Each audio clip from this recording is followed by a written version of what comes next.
Hello again, it's time for another great Oath of the Gatewatch video. I am 95% over my cold, still got a sore throat because it's negative a million where I'm at, but we're gonna make another video anyway, and this one is important because it affects everybody.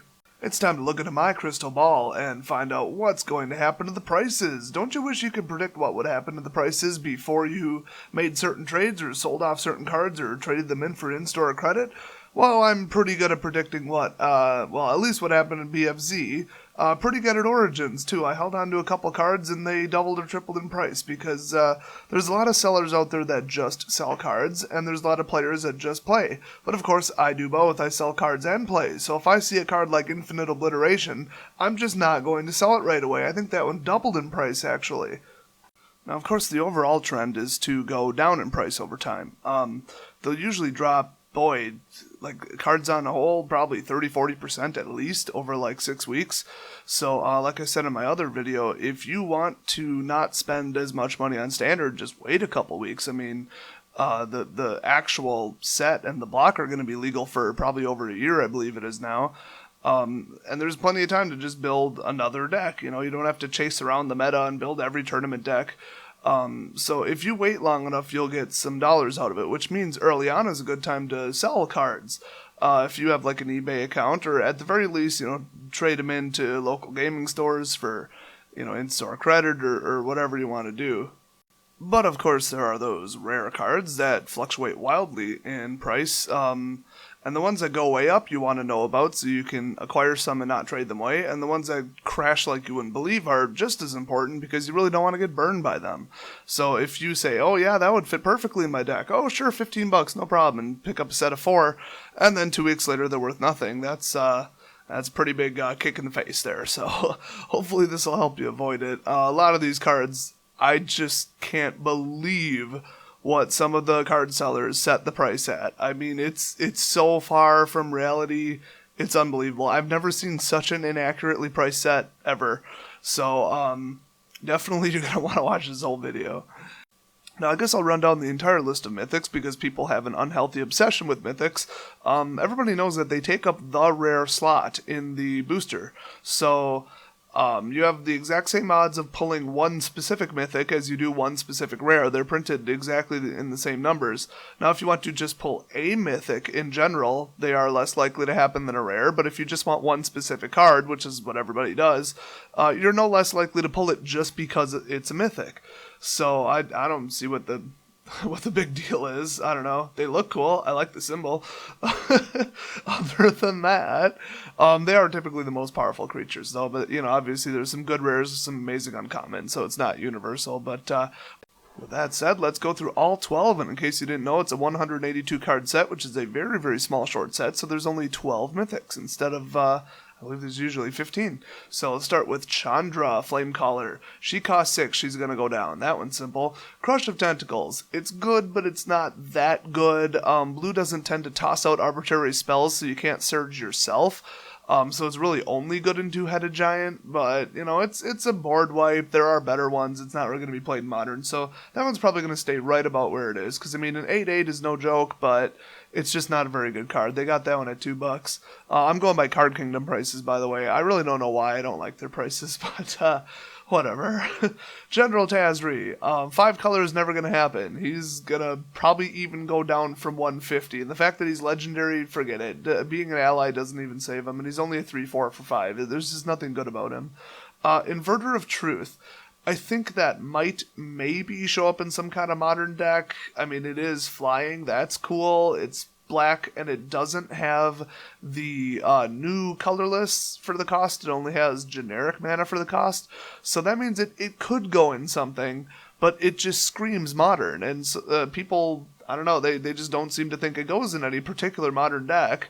So there's a tiny chance that one will go up. I just can't see it going down. I mean, it's a 6/6 for 4 that's flying. Hello.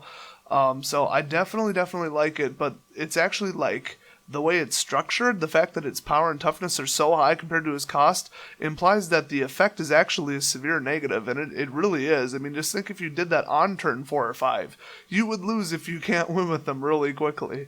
So there would have to be some kind of weird combo or like a self-mill or dredge or something. I don't even know. So I don't see him going great, but I would hold a couple maybe if you get him, just because $2 isn't a very good trade. Then you got Kalitas.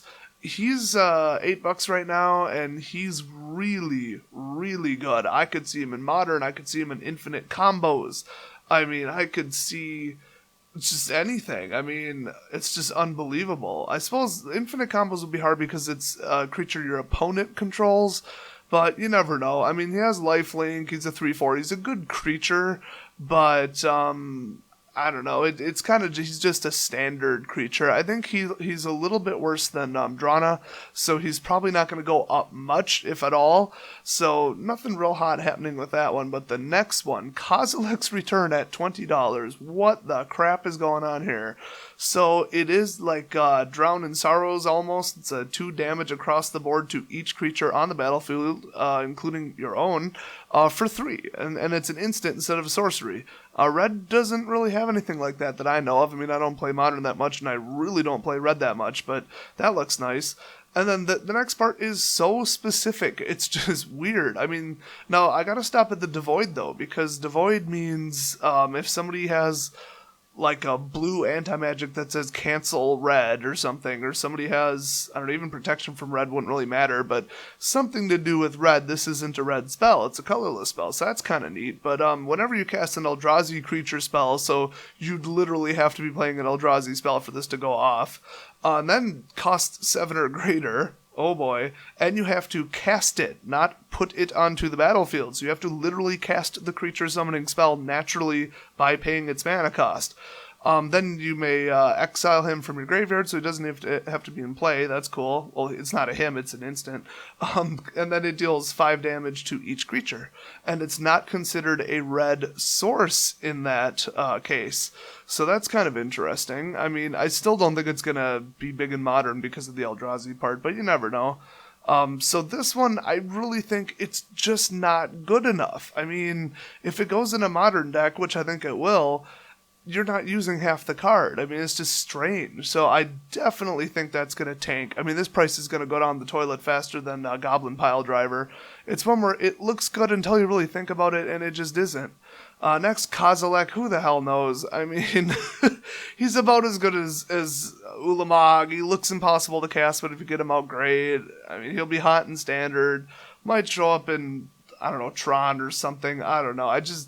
I don't think he's going to go up, but I really don't think he's going to go down much. He just sort of is.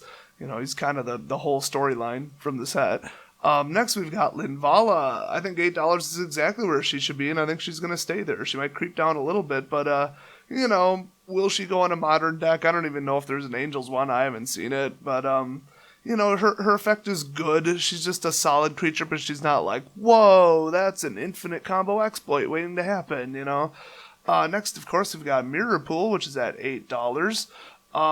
It's just not great. I mean, the last ability is too expensive, the middle ability is too unusual and too expensive, and then all it does is add mana. I mean, at least it's not legendary, but it's just not good compared to even some of the uncommon colorless source lands. I just don't think it's good.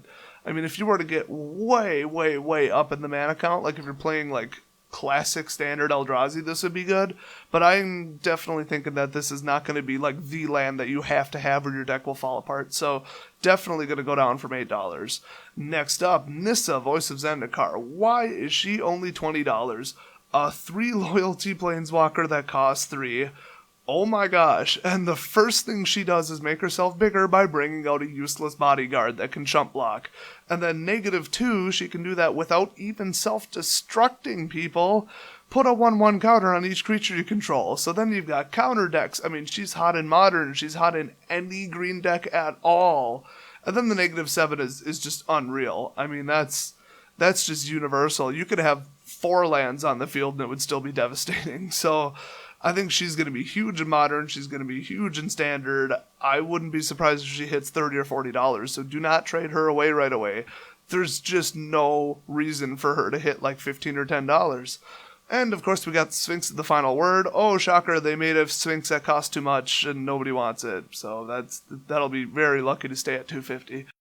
And finally, the very last Mythic in alphabetical order, we've got World Breaker. He costs 7 and he's a 5/7, so a little bit behind, but he just works. Now he's $7. I think he'll slowly creep down. I just don't think he's going to be that great. They're really, when it comes to Eldrazi breakout decks, a lot of them are green anyway, but I think he's already priced according to that, so it's just not that great. I mean, you can kind of keep bringing him out. He doesn't really go to the battlefield if you use that ability. And, I mean, the free exile is cool, and then you could, like, I guess maybe purposely get him killed and bring him back again, cast him, and then do it again until they're out of artifacts, enchantments, or lands. But the one key is reach, though. I've noticed that Eldrazi decks, as far as BFZ goes, just get demolished by flyers because they just can't do anything about it half the time. They got all the Scions on the ground, they got all the big guys on the ground, and all the Titan-sized guys can't really do anything about flyers. So that's why I think there weren't that many flyers in BFZ.